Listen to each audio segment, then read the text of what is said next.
Hello and welcome to Crypto After Dark.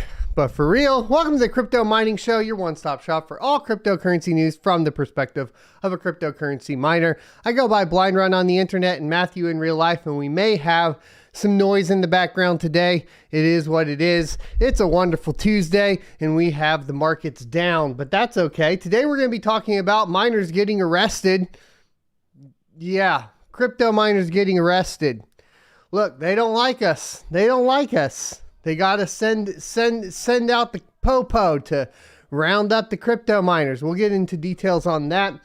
But we are also going to be talking about Ethereum's crashing transaction fees and basically the lack of demand on the network prior to, of course, the merge that is upcoming supposedly in September.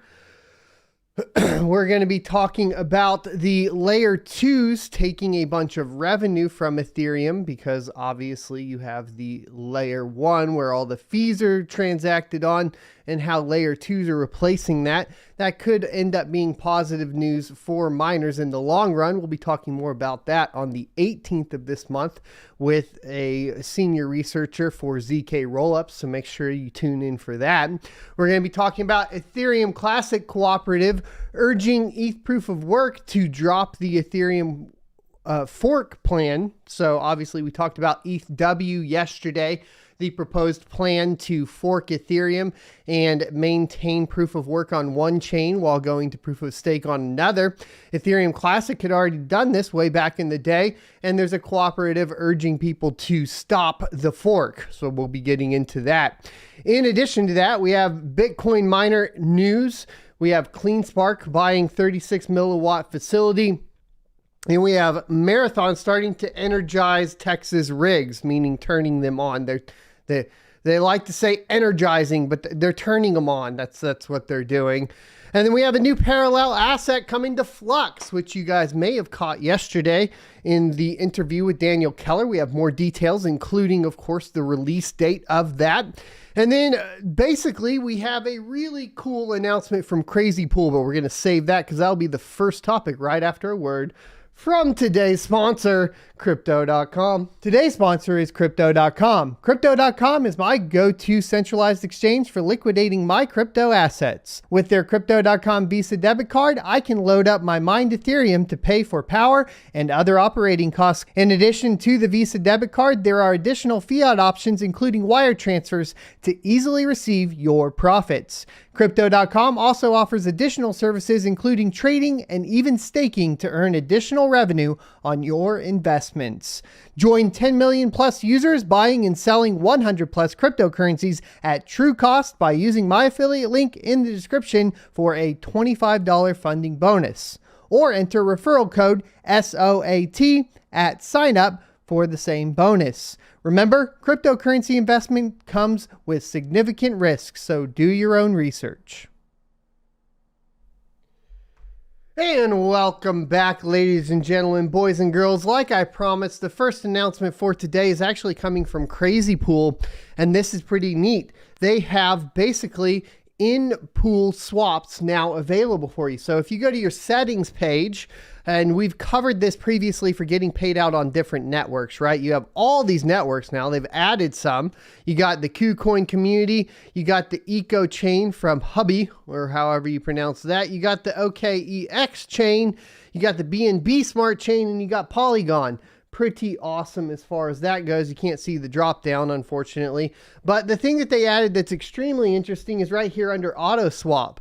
So you can now mine the Crazy Pool and they will auto swap and send to your wallet. It will convert ETH to Binance USD.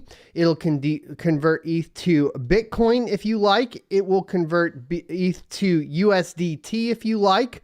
It will convert it to even Ethereum Classic, BNB, or Matic. So you have all of these auto swap options now built into Crazy Pool. And of course, that will be powered by the Binance Smart Chain and or the Polygon Smart Chain. So all the ones I just talked to you about are on Binance Smart Chain If we went to Polygon, I think you have the same for the most part. Remember, depending on the network you're on, it will technically be a wrapped version of that asset on that network. Meaning if you are utilizing the Binance Smart Chain network, then and converting to Bitcoin, you will not get Bitcoin, you will get wrapped Bitcoin on the Binance Smart Chain network. To perform this, all you got to do is go to your settings page and then do the update for your largest miner on the IP at the bottom here and click the Save Settings button.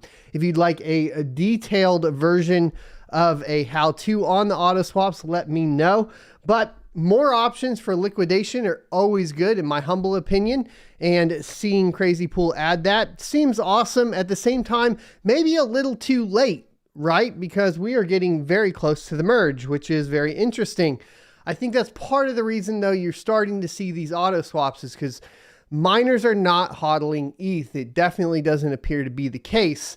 I'd like to hear if you're hodling ETH or if you are going ahead and swapping it right now. Yesterday, we had Daniel Keller from Flux on the show, and this was at 3 p.m. Central Standard Time. If you missed that, I definitely highly recommend you go back and rewatch it. Great interview. I got a lot of technical questions that I wanted out of the way. He did say he'll have somebody more technical hopping on with us later on this month as well, because I still have even more technical questions from you all as well as from myself. That'll be a little bit more in depth, but that's what I try to ask are these questions to really understand these blockchains, etc. But on top of that, they were kind enough to basically release one of the largest announcements they've had of the year. Maybe not of the year, but of at least this quarter, which is going to be a release of the Flux Ergo parallel asset. And here's the blog post to basically cover it in more detail. So we'll get through this. Flux and Ergo will be the next parallel asset to build out the Flux ecosystem. Ergo is an excellent proof of work layer 1 blockchain with a vibrant and active community of miners, developers, and Web3 enthusiasts. Flux parallel assets build bridges between Flux and other blockchains. They allow Flux to travel and provide significant cross-chain interaction and integration opportunities. However, building a bridge is not an easy feat. So when you build one, it's pretty important that it will carry you to a destination you want to visit again and again. The Flux team is very focused on selecting parallel assets for Flux that bring value to the Flux ecosystem, both from a holder and development perspective. We're happy to announce that the next Flux parallel asset deployed will be the Flux Ergo parallel asset. The Flux Ergo distribution will be based on the May 5th, 2022 snapshot and is targeted for October 25th.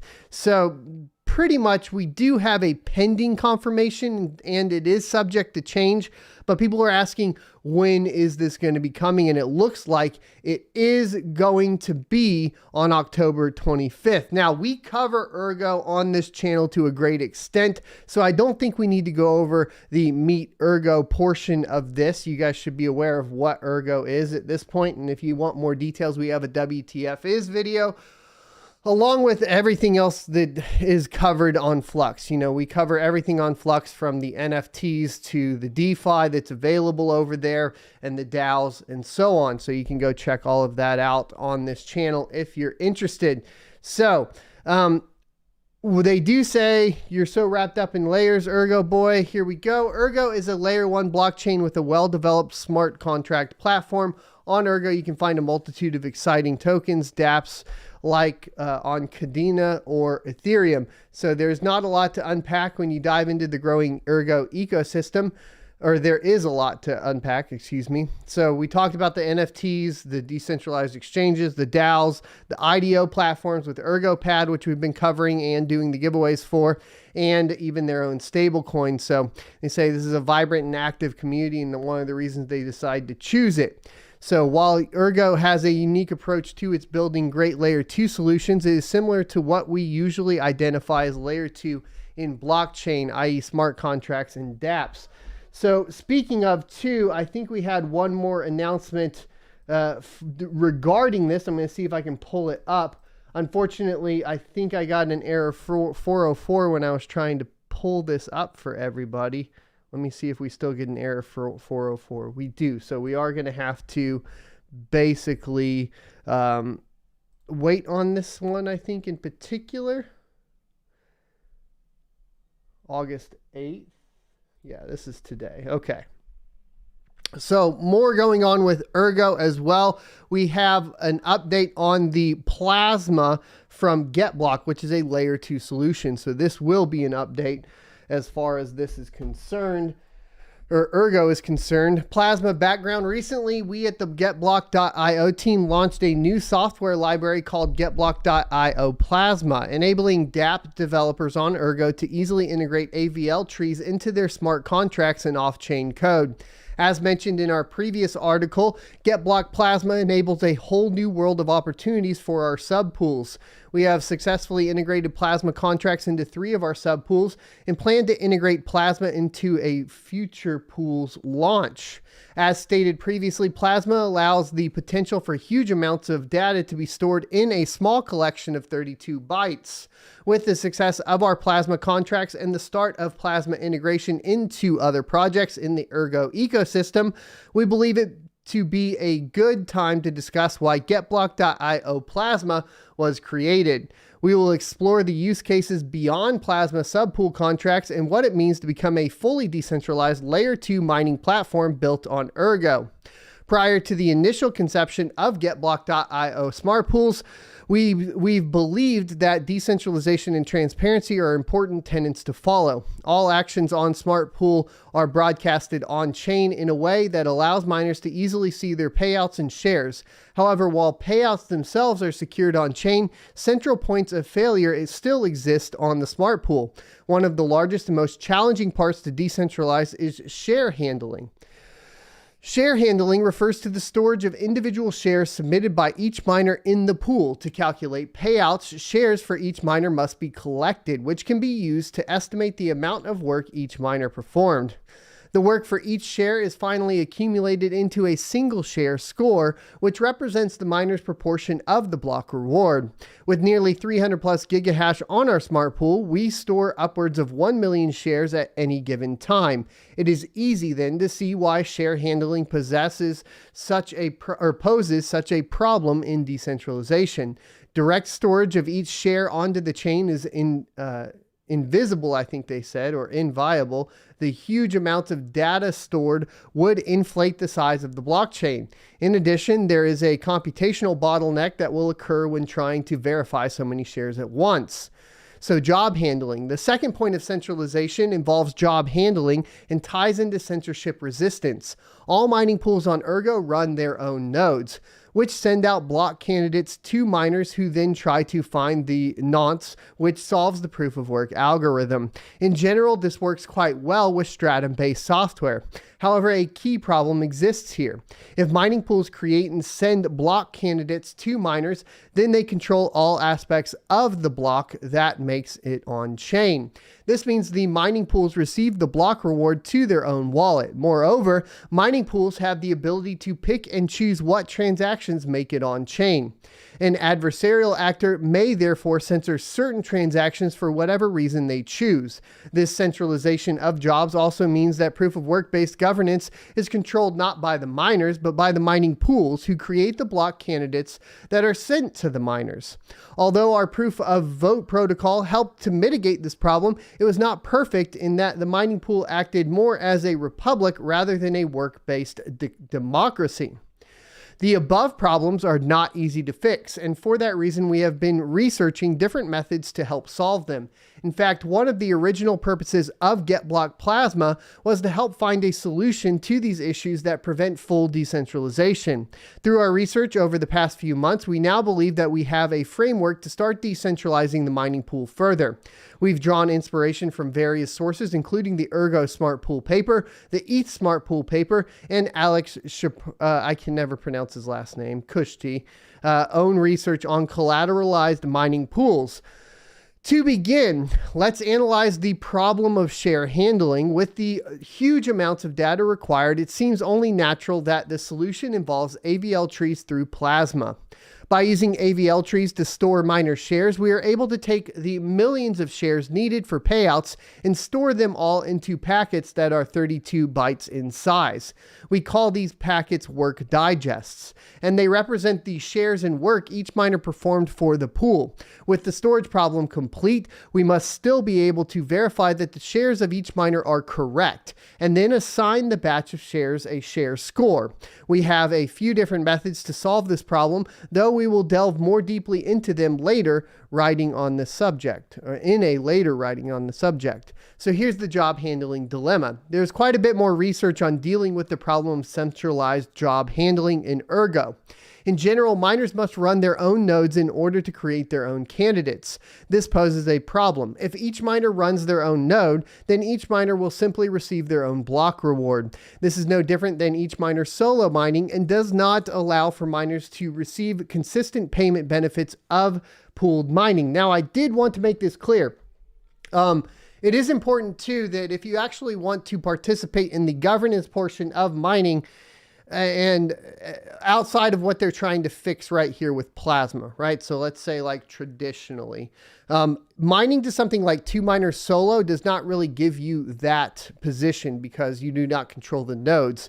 Not your nodes, not your vote. Here we go. We got another one to add to the list of not your statements, right? Not your keys, not your crypto, not your nodes, not your vote, and not your power, not your mining.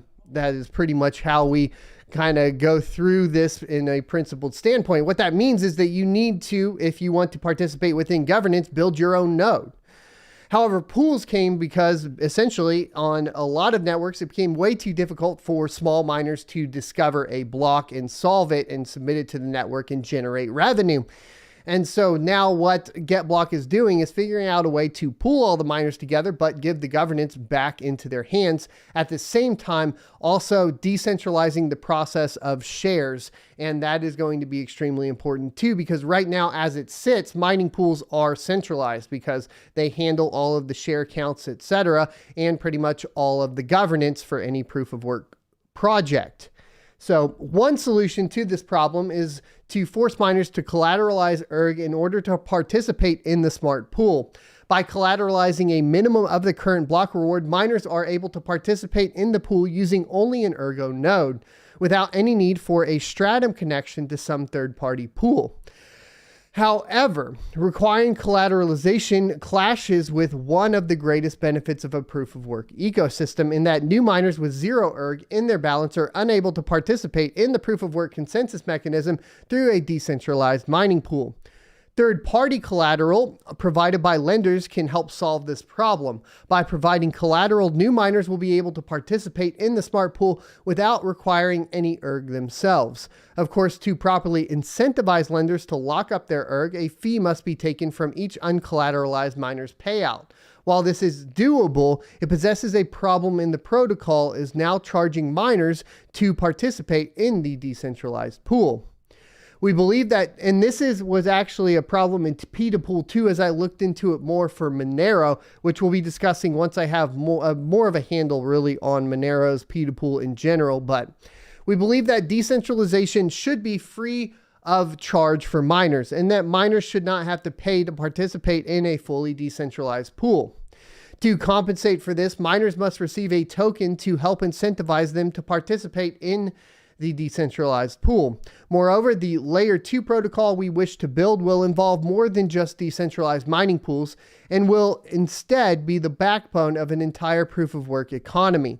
This token will serve as the base asset for the protocol, and it will open up a world of new possibilities backed by the security of decentralized mining pools. We will have another article later explaining the capabilities of this token, its use cases, and how it will provide a unique fusion between proof of work and decentralized finance. Getblock.io wishes to create a true economy for Ergo miners, and we plan to release more information regarding our layer 2 protocol in the near future. And I am really excited that we basically get a token announcement out of this for the layer 2 plasma build in. What that sounds like it will do is facilitate the ability for miners to participate within more decentralized avenues for mining, and specifically as it pertains to smart pools, and the collateral can be, put up via, tokens, etc. And that means that there's another investment opportunity here in general. Obviously not financial advice, just something I am poking at as we get closer and closer to more announcements surrounding plasma for Ergo. Now, we do have some Bitcoin miner news and Bitcoin miner marathon to start energizing Texas rigs at Compute North facility. The dramatic decline in Bitcoin prices led to a $127.6 million impairment on the company's Bitcoin holdings in the second quarter. Marathon Digital, alongside disappointing Q2 results, said it's finally begun energizing its fleet at Compute North facility in West Texas. Energization delays, maintenance, and weather issues in Montana, and an approximately 56% decline in the price of Bitcoin during the quarter severely impacted our Bitcoin production and financial results, said CEO Fred Thiel. On the earnings call, Thiel spoke to the challenging conditions both for the mining industry in general and specifically for Marathon. Among those challenges for Marathon have been about 40,000 mining rigs previously installed in a Compute North facility in Texas that have been sitting idly as the hosting firm was awaiting for its energy provider to receive tax-exempt approval status. Compute North has now energized 40 megawatts of a 280 megawatt wind-powered facility in Upton County in West Texas, according to the Monday earnings release. Marathon will be the exclusive client of this site, which is Compute North's 5th Tier 0 site, and said the statement. The rest of the 280 megawatts will be coming online in phases with full energization autumn 2022, Dave Perrell, CEO and co-founder of Compute North, told CoinDesk. There are currently 40,000 mining rigs at the Compute North facility, which will be coming online in 20 megawatt chunks, with all expected to be energized by the end of September, Thiel said on Monday's call. Mining at the Tier 0 facility will be behind the meter, meaning the energy will not be transmitted through the grid, but the site will curtail its energy consumption when demand is peaking through the grid, Perrell added. In June, a Montana storm and related power outage led to about 30,000 of Marathon's miners, or 75% of its fleet, going offline. Marathon reported mining revenue in Q2 of $24.9 million, which fell by 15% compared with the same period last year and missed the average analyst estimate of $38.8 million, according to FactSet data. While operational issues in Texas and Montana took a bite out of revenues, the fall in price of Bitcoin led to a $127.6 million impairment charge on company holdings, which now stands at 10,055 Bitcoin after projection of 707 in Q2. The firm noted a net loss of $191.6 million in the quarter, up from $108.9 million in the same period last year, mainly due to the decline in Bitcoin prices and cost association with exiting from Montana.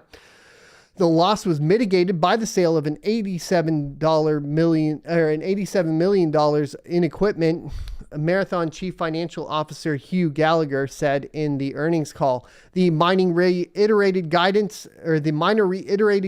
that it will reach 23.3 exahash a second in computing power by mid-2023, noting that it has signed enough hosting agreements to help reach that goal. Shares were down modestly in after-hours action and remained lower by 60% year to date, in line with most Bitcoin mining peers. In December of 2021, Compute North agreed to host 100,000 of Marathon's mining rigs. Mara also signed a 200 megawatt hosting agreement with Applied Blockchain in July. So essentially, at the end of the day, from our perspective, we will see, of course, more hash rate on the Bitcoin network, which will increase the difficulty. The problem that you will have to run into, of course, during this time is going to be an increased amount of selling pressure as well, as they're not doing that well right now. And that could generally be continued, but this is positive news and at the end of the day, because it does mean that there's more competition within the mining market. So you drive your energy to production cost up, which means that, of course, it drives the market up. And that continues with Bitcoin miner CleanSpark, and they buy a 36 megawatt facility and 3,400 machines in Georgia for $25.1 million. The Las Vegas-based company continues to look for growth in a market ripe for mergers and acquisitions. CleanSpark spent $25.1 million for a mining facility and Bitcoin mining rigs in the U.S. state of Georgia, continuing to take advantage of opportunities that crop up during the market downturn. And that's what we talk about all the time on this channel, right? This is the time for opportunity. There are the companies and the people willing to take the risk and the people that are not willing to take the risk. If you don't take the risk, nothing happens, right? So nothing changes. If you do take the risk, you have the potential for a great upside or a great downside. But when we are talking about bear markets, etc., you are potentially looking at a bunch of different opportunities that you should consider. The company acquired a 36 megawatt active facility in the state from Waha Technologies for $16.2 million, along with 3,400 miners in operation at the site for $8.9 million, according to a Tuesday press release. The mining industry has been consolidating and is expected to continue to do so amid a bear market that is squeezing margins and has miners struggling, some of them due to large debt obligations. The market has been preparing all summer for consolidation, and we are pleased to be on the acquiring side, CleanSpark CEO Zach Bradford said in the press release. And obviously, that's a great option there, right? Among other deals for CleanSpark during the downturns was the purchase of contracts for 1,800 rigs in June and the acquisition of 1,000 operating miners in New York in July. The facility will be CleanSpark's third in Georgia, the other two being in College Park and Norcross, both near Atlanta. The new site in Washington in northeastern Georgia, about 110 miles from Atlanta, is currently operating 340 petahash a second of computing power, and CleanSpark will be adding machines it already has on hand.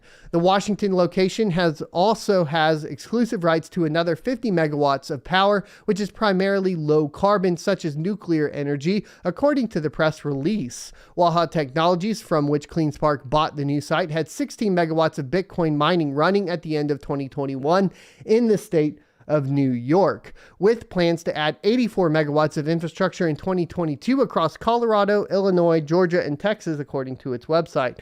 Washington Mayor Bill DeGolian, something like that, said the town is thrilled to have CleanSpark as this partnership will diversify our local industry, create rural technology jobs, and expand our electric customer base and invest in our community. And that is the way people should be looking at it. So, Mr. Mayor, thank you, good sir, because a lot of people are not looking at it like that. Kazakhstan, for example, have arrested 23 IT professionals that were running illegal crypto mines in Kazakhstan, which basically means they weren't paying the government their dues. The country is still grappling with illegal crypto mining industry. It's only illegal if you make it illegal, right? Especially, it's only illegal if you make it extremely difficult to be legal, which is what Kazakhstan's done. Not only increasing the price of power for miners in particular, but also forcing them to go through regulatory processes that are very difficult to do and not giving them adequate time to accommodate to accommodate for actually filing for all of the permits that are needed. Authorities in Kazakhstan arrested 23 people suspected of forcing an IT professional to run an illegal crypto mine, according to a report on an information platform supervised by the Ministry of the Interior. During searches of illegal mining farms, the Ministry of Internal Affairs and Kazakhstan's National Security Service found 7 people thought to be members of the gang and a 36-year-old IT professional who was forced to organize the work of the mining farms, the report says. Hey, I'm 36 this month on the 26th and was an IT professional. I wonder if you just get caught up in this and you're like, oh, darn, we got caught.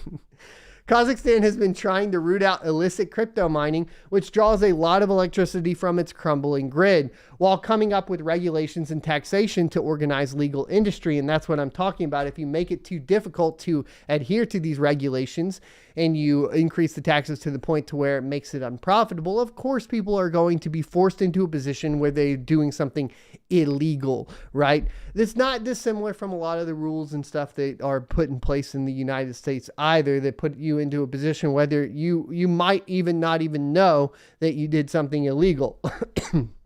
Another 3 suspected gang members. I love how we're crypto gangs, bitches. We're like, crypto mining gangs, bro. That's what we got to make now. We got to make a new t-shirt, crypto mining gang. We got this. We're like the mafia, bro. They stored weapons. As authorities searched for illegally stored weapons. So I don't know if they had illegally stored weapons. It doesn't seem clear, but they were searching for them. Guns and crypto, boys. The group was made up of former convicts and criminally oriented persons with a history of violent crimes, including debt collection and extortion. These guys are all about the money, bro. They're like, we're going to force this IT guy to mine crypto for us, and then we're going to go collect our debts over here.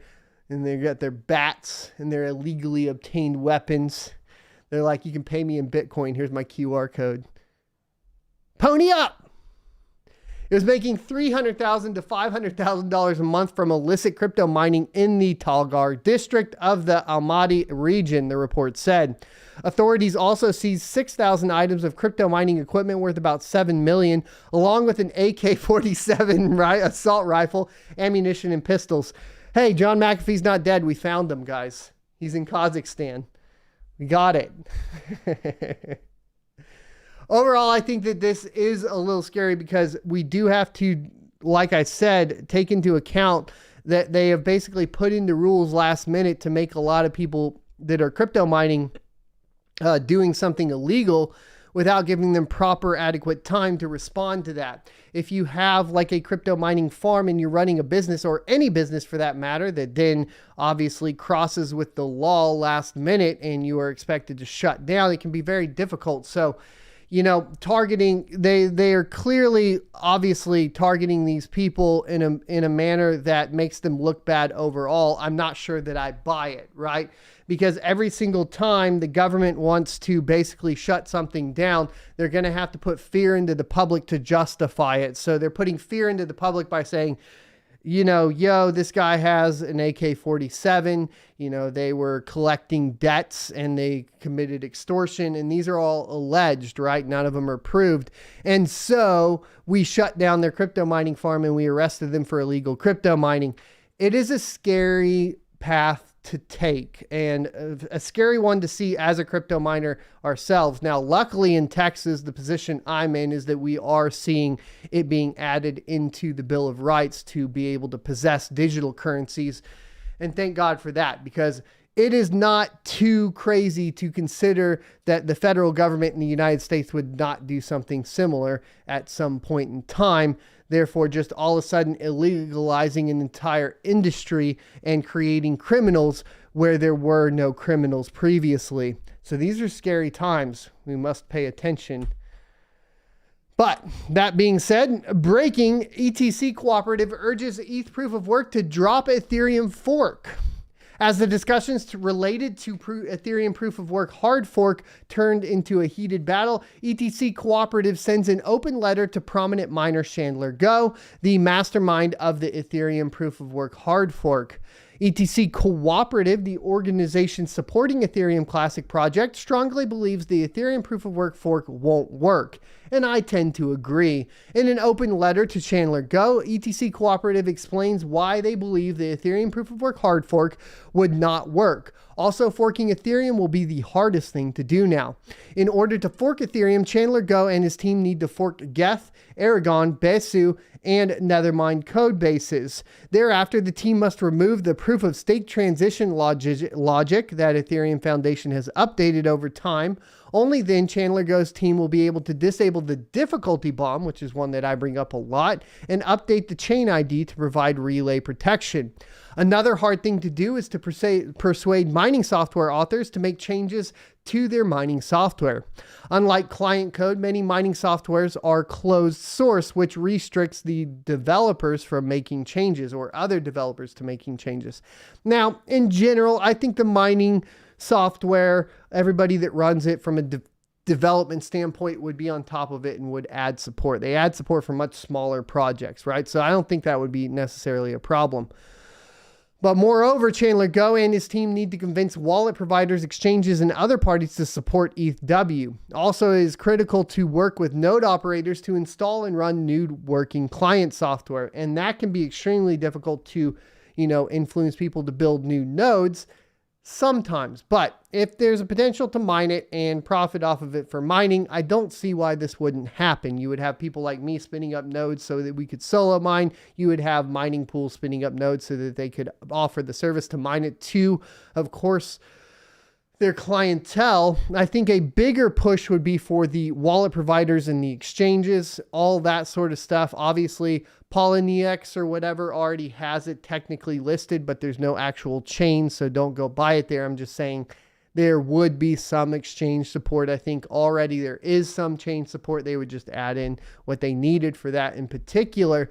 So that makes sense. The wallet providers, I don't think that that's necessarily a big push either. I think the bigger problem would be, basically any kind of end user participation and developer participation on the DeFi and NFT side, where we would see essentially a split where we have a bunch of old dead tokens and projects. Like, I don't see Uniswap just being like, okay, now we're going to support ETHW along with ETHS or whatever. I don't think that would happen, right?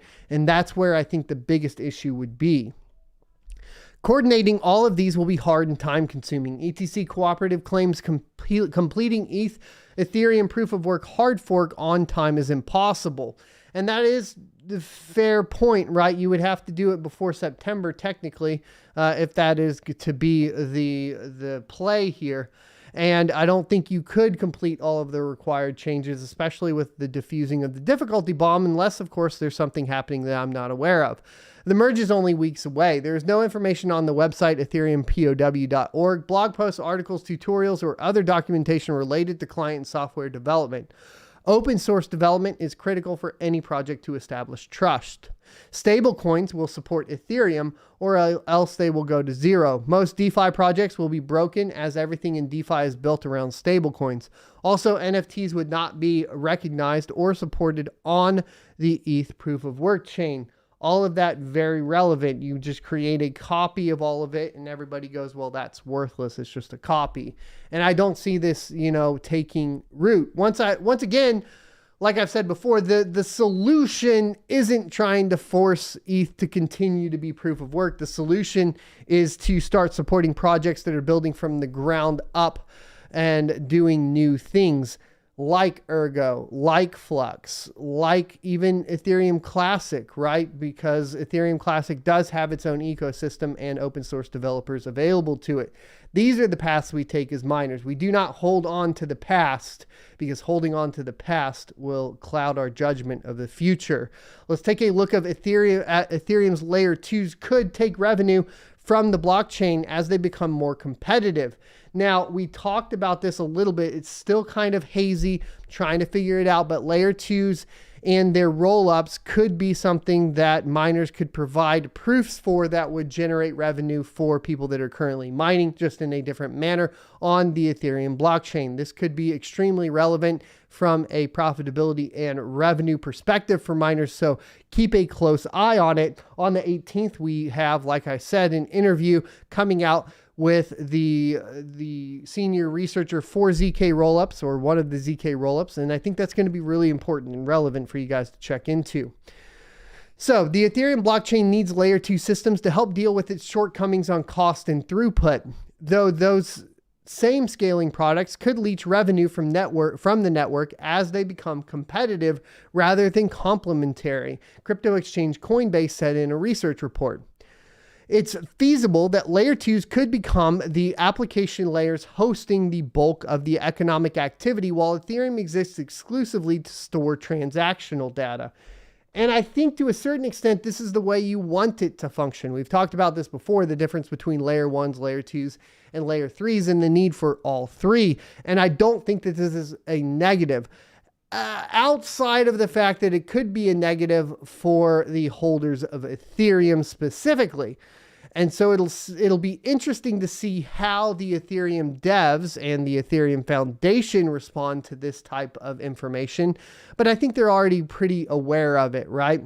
And I think a lot of it comes down to the lack of Ethereum's ability to actually implement a scaling solution, as they have pretty much just gone away with the idea of sharding at this point in time for Ethereum 2.0, to the point of basically rebranding Ethereum 2.0 to something completely different that doesn't exist anymore. So as a layer 1 network is the base layer, or the underlying infrastructure of blockchain. Layer 2 refers to a set of off-chain systems or separate blockchains built on top of layer 1s. A decentralized application is a digital app that uses blockchain technology to keep users' data out of the hands of organizations behind it. The future of layer 2s could be a zero-sum game, because the layer 2 that houses the majority of dApps could power the entirety of the Ethereum ecosystem, the report said. There is about $68.9 billion in total value locked on Ethereum, compared with the $5.2 billion across layer 2s, the report said. While the total value locked in layer 2s is relatively small, the implementation of zero-knowledge Ethereum virtual machines, ZK EVMs, is looking more achievable and could lead to major traction in layer 2 growth, the note said. Coinbase says that if more user activity moves to layer 2s and those blockchains need their own tokens to enable transactions, that could reduce the staking yields to Ethereum validators, cutting their revenue. And of course that's going to happen, because essentially if you were staking in Ethereum, you were expecting some sort of sharding and layer 1 scalability that's not happening. So this is inevitable at the end of the day. What is interesting from the mining perspective is that we may have the ability to generate revenue via ZK proofs. That could reduce staking on the platform and increase the amount of Ether circulating, potentially damaging the cryptocurrency's price. Or worse, which is really what we have to get into, reducing the staking on the platform directly will reduce the security of the layer 1. And what's most important in layer 1? The most important thing in layer 1 is security. And everything Ethereum is doing right now with the merge and the move to proof of stake is reducing the amount of security on their layer 1.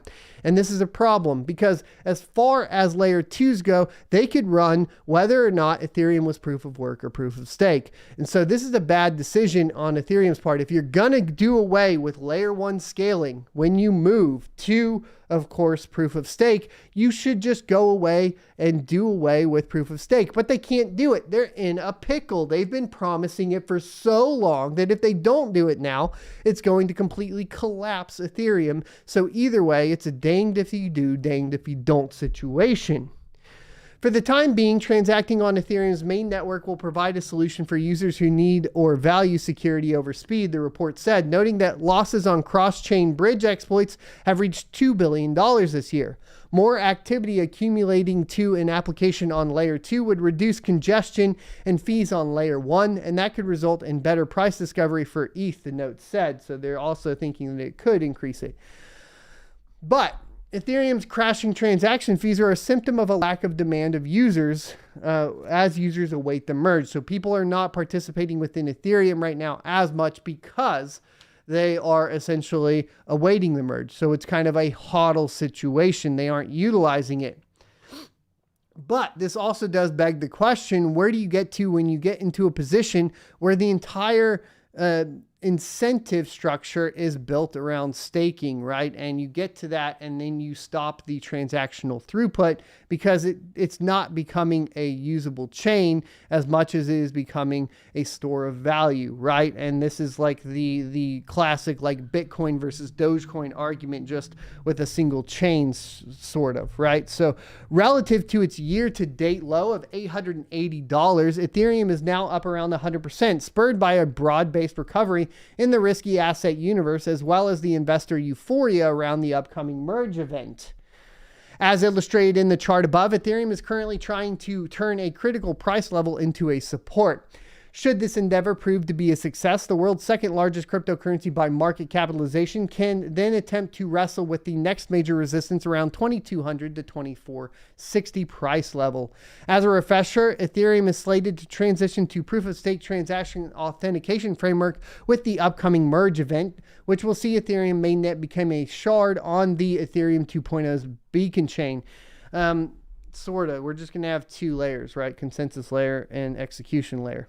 Under a proof-of-stake transaction authentication mechanism, validators are given the opportunity to authenticate blockchain transactions based on the amount of Ether coins that have been locked or staked in dedicated nodes. In contrast, under proof-of-work framework, as is with the case of Bitcoin, miners win the right to authenticate transactions based on the amount of energy expended to perform the complex computations. Ethereum is now set to undergo its last major merge test before the merge event. Should the Goerli test conclude without a major hiccup this week, it would pave the way for Ethereum to smoothly transition to a proof-of-stake framework. Nonetheless, all the excitement around the merge event is currently manifesting itself in a weird anomaly. To wit, the 7-day moving average of Ethereum's transaction fees is currently at the lowest level in at least a year as measured by the block. The anomaly can be explained by a lack of demand from Ethereum users as the mainnet prepares to join the beacon chain, heralding a dramatic reduction in the network's energy consumption. And just look at the 7-day average of Ethereum's adjusted on-chain volume, which is approaching 2020 activity levels. Readers should note that the merge will not resolve Ethereum's high transaction fee issue. The issue will be tackled via the sharding initiative that is slated to go live in 2023. No, it will not. You're behind. It is slated to be tackled by ZK rollups and completely different entities. Sorry, WCCF Tech, you're a little behind as far as what's going on. So make sure you guys are aware that this is not actually true, okay? We're going to actually have to completely skip all of this because they're talking about sharding, and sharding is not really true right now. So we'll just skip that. And actually probably just skip the rest of the article, unfortunately, because I do not think that we're going to get anything good out of it, because that is a huge oversight by WCCF Tech and their team. Let's get into mining profitability right after a word from today's sponsor. Today's sponsor is Crypto.com. Crypto.com is my go-to centralized exchange for liquidating my crypto assets. With their Crypto.com Visa debit card, I can load up my mined Ethereum to pay for power and other operating costs. In addition to the Visa debit card, there are additional fiat options, including wire transfers, to easily receive your profits. Crypto.com also offers additional services, including trading and even staking, to earn additional revenue on your investments. Join 10 million plus users buying and selling 100 plus cryptocurrencies at true cost by using my affiliate link in the description for a $25 funding bonus. Or enter referral code SOAT at sign up for the same bonus. Remember, cryptocurrency investment comes with significant risks, so do your own research. And welcome back, son. So on my mining farm, we are doing much better today. Yesterday, we did 0.064 ETH, which is the equivalent of $113.65 US dollars. And our expected earning is $115 US dollars, which is the equivalent of 0.065 ETH. This is with a current real-time hash rate of 4.5 gigahash and an average of 4.39 gigahash over the past 24 hours. We do have 2 gigahash on Ergo mining solo to an internal node, and we've only found one block this week so far, but that is proving to be more profitable so far with those 2 rigs and that 2 gigahash than I think it would be on Ethereum. So we'll continue to participate in that and supporting the network and creating more nodes and so on. We'll go over all that maybe later on in the week, but what to mine for the RTX 3090 with corrected ProgPal and ZIL hash, basically hash rates. We are at 10 cents a kilowatt hour, and Neoxa is in first at 332 a day and 253 a day after power. We have, and that is probably in line with their announcement that they are continuing forward with Neoxa Craft, which is the Minecraft server. We hopped into that last night on the live stream at twitch.tv/blindrun. And it was a terrible experience because I do not know what I'm doing, but you know, it is what it is. Ethereum at $3 a day in revenue and $2.24 a day after power, and Ravencoin at $2.83 a day in revenue and $2.03 a day after power. We have Conflux at $2.49 a day in revenue and $1.70 a day after power. And we have Ethereum Classic at $2.32 a day in revenue and $1.55 a day after power. Scrolling down, we have Flux at $2.14 a day in revenue and $1.44 a day after power. And Ergo, we have at $1.95 a day in revenue and $1.32 a day after power. Mining pool stats we have over here. Let's check and see if there's been any hash rate changes. To Bitcoin, no, we're still at 232 exahash a second, but that was finally from last week, the uptick in hash rate has resulted in a difficulty increase on the network. Finally, it takes about a week for that to apply. So it is more difficult to mine Bitcoin now, and is the first difficulty uptick that we've seen, I think, in quite some time. So that's relevant. Now, Ethereum's still sticking around 950 terahash a second, no real changes as far as that is concerned. And Ethereum Classic is still maintaining 32 terahash a second. Let's go ahead and take a look at Ravencoin. And on Ravencoin, we're still around 2.43 terahash a second. Neoxa may be something we're going to take a look at since it's the most profitable right now. And we are looking at some centralization problems on newpool.pw, so be aware of that. It's currently at 110 gigahash a second. Then let's go ahead and take a look at Flux. And that is at 1 megasolution a second. It's dropped about 0.1 megasolution a second from yesterday. And then finally, let's take a look at Ergo, which is at 9.51 terahash a second, dropping about 0.5 terahash a second. So that is pretty much where we are at in the mining markets. Let's take a look at mining pool profitability for Ethereum on the past 90 days. ZET in first, Ethermine in second, Crazy Pool in third. Last 60 days, ZET in first, Ethermine in second, Crazy Pool in third. Last 30 days, ZET in first, Nano Pool in second, Mining Pool Hub in third. Last 21 days, ZET in first, Nano Pool in second, F2 Pool in third. Last 14 days, ZET in first, Nano Pool in second, Hivon Pool in third. And for the last 7 days, ZET in first, Nano Pool in second, Crazy Pool in third. For the last 3 days, we have ZET in first, Crazy Pool in second, F2 Pool in third. And for the last day, we have ZET in first, Crazy Pool in second, Nano Pool in third. ASIC miner profitability, we still have the E9 up here dropping just below $60 a day now, but you want to be careful because of the impending merge. We have the KD6 at $21.17 a day, and the L7 has dropped down to $21.16 a day, below the KD6 for the first time in some time. We have the KD5 at $13.41 a day, and if we scroll down to the S19 Pro, we are at $4.99 a day on mining rig rentals. Let's get into questions and answers. I only have a little bit of time today. Remember, super chats are never required, always appreciated, and first to be read because they're the easiest to read. Additional to that, super chat stickers are the #1 way to improve the algorithm if you want to get the word out further. Sharing it is still going to be more important than stickers. But in addition to that, if you want to support the channel directly, the best way is at sonofatech.locals.com, where I only have a cost of 10% of whatever you give me over there, as opposed to YouTube. But everything is appreciated and it all matters. So thanks for all the support. If you want a question answered, tag at sonofatech, and that will highlight the message orange, making it easier for me to read. We're going to blow through these because I do got to get to Jiu-Jitsu. And Jello says, at Sonofatech, really awesome interview with Flux. Dan, thank you, good sir. Glad you enjoyed it. Should you buy, says at Sonofatech, WCCF Tech is like that they publish anything to garner clicks. Yeah, and they should do some more research, right? And Z says, at Sonofatech, after Ethereum goes proof of stake, will there be other coins to mine? Yes. And profitability is yet to be determined. Miller Mining Company says, at Sonofatech, what territory is your crypto gang going to rep? The South, bro.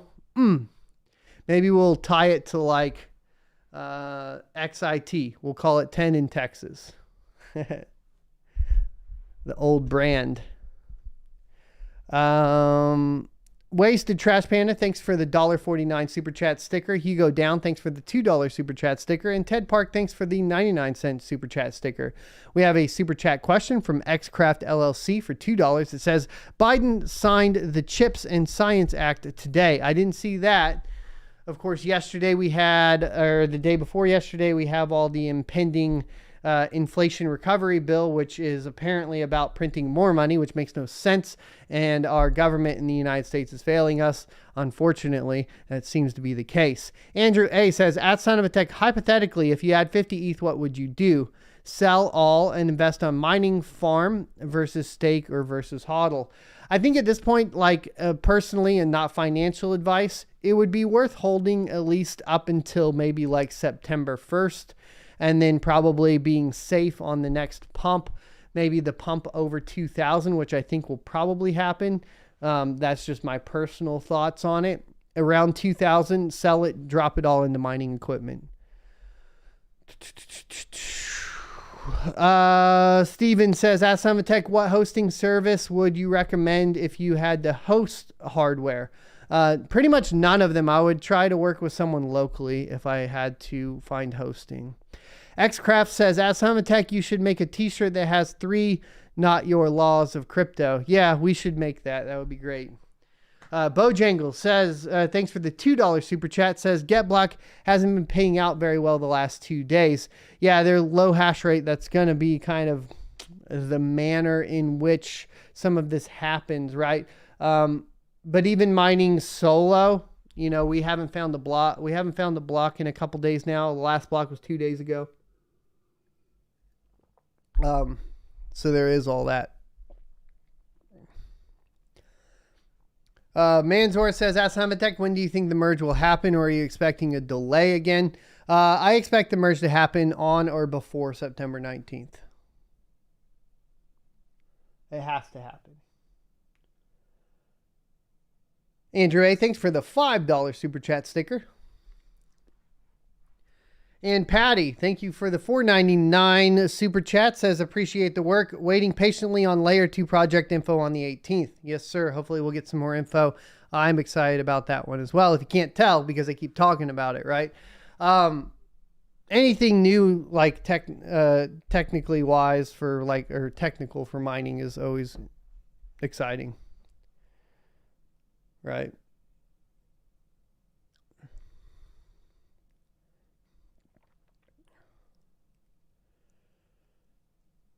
All right, so don't forget, guys, we do have the giveaway. It's linked down below. It will be given away on September 3rd. Make sure you get signed up for that. That is worth over $500 now at this point.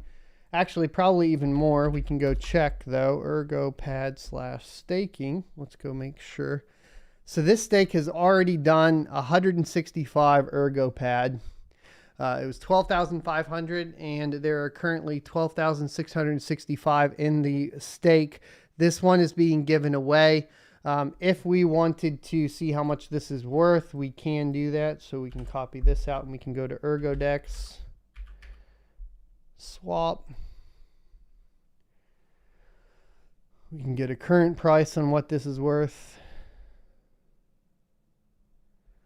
If ErgoDex will load today.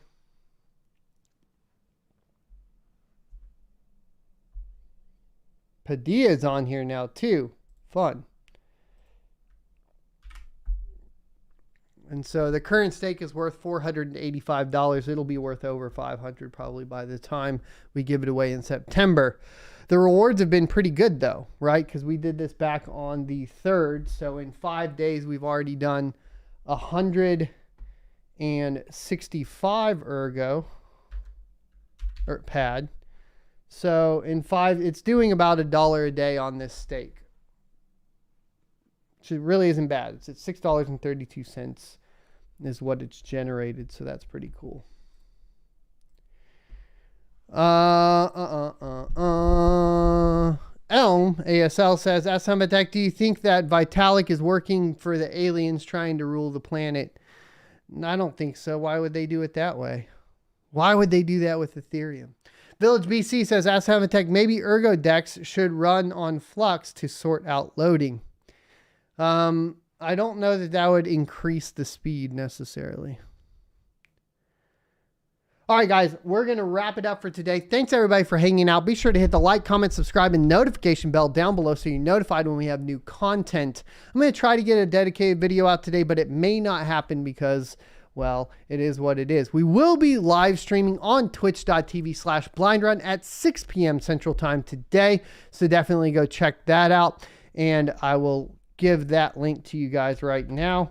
I think I'll be working on my Bitcoin node. I do have to run out to the farm and service my host though, because my management tools are down right now on the host.